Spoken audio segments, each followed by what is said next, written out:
Hello dear students, आज लोग हम करंट इलेक्ट्रिसिटी के अंतर्गत हम लोग पढ़ेंगे कॉम्बिनेशन ऑफ रजिस्टर। बहुत इंपॉर्टेंट रहेगा, यहाँ से क्वेश्चन बनते हैं। कॉम्बिनेशन ऑफ रजिस्टर्स, किस प्रकार से रजिस्टर का कॉम्बिनेशन किया जाता है। तो आपने 10th क्लास में पढ़ा होगा, दो टाइप के कॉम्बिनेशन होते हैं, सीरीज कॉम्बिनेशन और पैरेलल कॉम्बिनेशन। तो सीरीज और पैरेलल में से हम लोग सबसे पहले पढ़ेंगे series grouping of resistor. When a number of resistor are connected end to end, very important point है, end to end in such a way that the same current flows through each one of them in succession, then such grouping is called series grouping of register। मतलब क्या हुआ कि बहुत सारे register को एक साथ कनेक्ट किया जाता है। जैसे एक सीरीज है, जब वो खत्म होगा तो उसके बाद में दूसरा चालू होगा, दूसरा खत्म होगा तो तीसरा चालू होगा। इसको बोलते हैं एंड टू एंड कनेक्शन। इन सच ए वे, इनको ऐसे तरीके से कनेक्ट किया जाता है कि उनमें सब में बराबर करंट फ्लो होती है, सेम करंट। वर्ड याद रखना, end to end same current, और सब में से सेम करंट फ्लो होती है। उसको हम लोग बोलते हैं सीरीज ग्रुपिंग ऑफ रजिस्टर।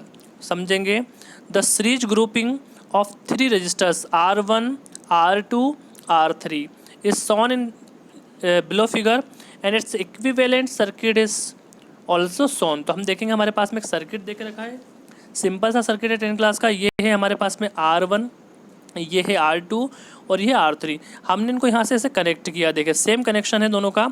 ये हमारे पास में वोल्टेज है बैटरी V, यहाँ से हमारी करंट फ्लो होती है। वो करंट हमारी, फिर से दिखा देता हूँ, देखें यहाँ से हमारी करंट स्टार्ट होगी, इसमें जाएगी सेम करंट, फिर यहाँ से निकल के इसमें, यहाँ से निकल के इसमें, और यहाँ से निकल के इसमें वापस आ जाती है। तो यहाँ पर हमारी जो करंट होती है वो क्या होती है, सेम होती है। करंट हमारी क्या रहेगी, सेम होगी। तो ये एक आपके सामने कॉम्बिनेशन है जो क्या है, सीरीज कॉम्बिनेशन, सब एक साथ लगे हुए हैं, ठीक है। लेकिन इसका इक्विवेलेंट जो हमने देखे रखा है वो यहाँ पर देखें, इक्विवेलेंट जो है वो आपके सामने ये मिलेगा यहाँ पर। ये इसका इक्विवेलेंट है, R एक रजिस्टर है, और यहाँ पे जो हमारे पास में वोल्टेशियल डिफरेंस था वो V था, तो सेम करंट वहाँ से फ्लो हो रही है। ये इक्विवेलेंट है तीनों को मिलाकर, ठीक है। हम आगे देखेंगे तो कुछ समझेंगे इसकी थ्योरी को थोड़ा सा। देखें, let potential difference V, potential difference क्या है, V है हमारे पास में, V is applied between X and Y, so the current I flows through the circuit. एक X और Y जो एंड है उसके बीच में हमने, ठीक है, V वोल्टेज लगाया है, पोटेंशियल डिफरेंस लगाया है, I करंट फ्लो हो रही है। Due to this current the potential drops across resistor R1, R2 and R3 B, V1, B2 and B3। तीनों रजिस्टर का अपना अपना पोटेंशियल डिफरेंस होगा।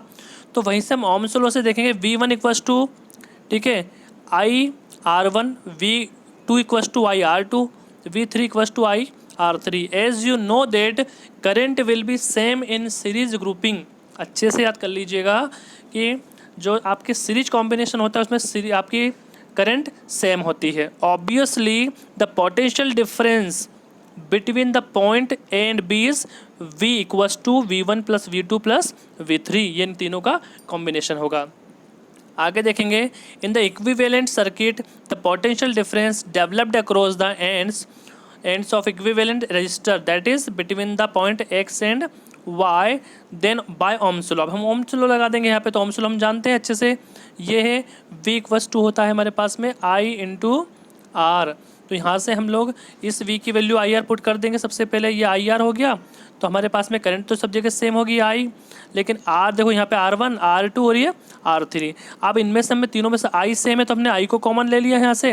अंदर क्या बचा, R1 plus R2 plus R3, ये अंदर हो गया हमारे पास में।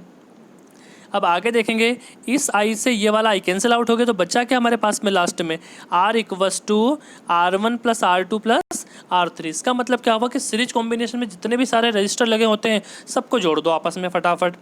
तो देखें, this is the formula of equivalent resistance obtained by the series combination of 3 resistance. Now if N resistance are joined in series, यदि हमने अभी तो 3 को लगाया था, यदि हमने बहुत सारों को लगा दिया, then the equivalent resistance of this combination will be R equals to R1 plus R2 plus R3 plus dash dash RN। जितने भी रजिस्टर लगे हो, 2, 4, 6, 8, 10, सबको आपस में जोड़ दो। समेशन देखेंगे इसका हम लोग, ये वाला कि R equals to summation N I equals to 1 RI। इसका मतलब क्या हुआ कि एक सर्किट में चाहे कितने भी सीरीज में रजिस्टर लगे हैं, सबको आपस में जोड़ के हम लोग लिख सकते हैं। देखेंगे conclusion 10, in series combination of resistances equivalent resistance is equal to the sum of all individual resistance. क्या मीनिंग हुआ? सीरीज कॉम्बिनेशन में जितने भी सारे रेजिस्टेंस लगे होते हैं उनका इक्विवेलेंट रेजिस्टेंस जो होता है वो सभी का सम होता है, मतलब सभी का योग होता है, आपस में जोड़ दो सभी को।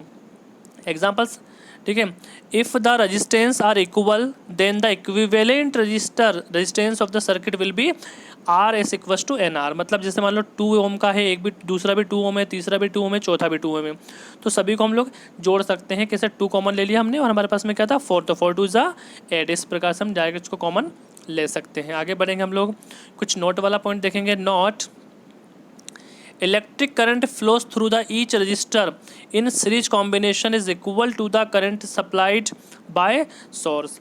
हर रजिस्टेंस में से जो करंट फ्लो होगी वो बराबर होगी और वो वही होगी जो पोटेंशियल डिफरेंस के द्वारा सप्लाई होती है। ठीक है, आगे देखेंगे second point, the potential difference across any resistors is directly proportional to the resistance of resistor. जो प्रत्येक रजिस्टर के अक्रॉस जो पोटेंशियल डिफरेंस होगा वो डायरेक्टली प्रोपोर्शनल होगा किसके? रजिस्टर के रेजिस्टेंस के, दोनों आपस में डायरेक्टली प्रोपोर्शनल होंगे। Third point, when the resistance are joined in series then effective length increases. जब रजिस्टर्स को सीरीज में जोड़ा जाता है तो उनकी इफेक्टिव लेंथ जो है वो इंक्रीज हो जाती है, बढ़ जाती है। The resistance is directly proportional to the length. जो रेजिस्टेंस होता है वो लेंथ के डायरेक्टली प्रोपोर्शनल होता है। So the resistance in series combination increases. तो ये 2-4 पॉइंट आप बहुत इंपॉर्टेंट है, स्टूडेंट्स को याद कर लेना। नेक्स्ट जो हमारी क्लास रहेगी वो हम कल डिस्कस करेंगे। Thank you very much.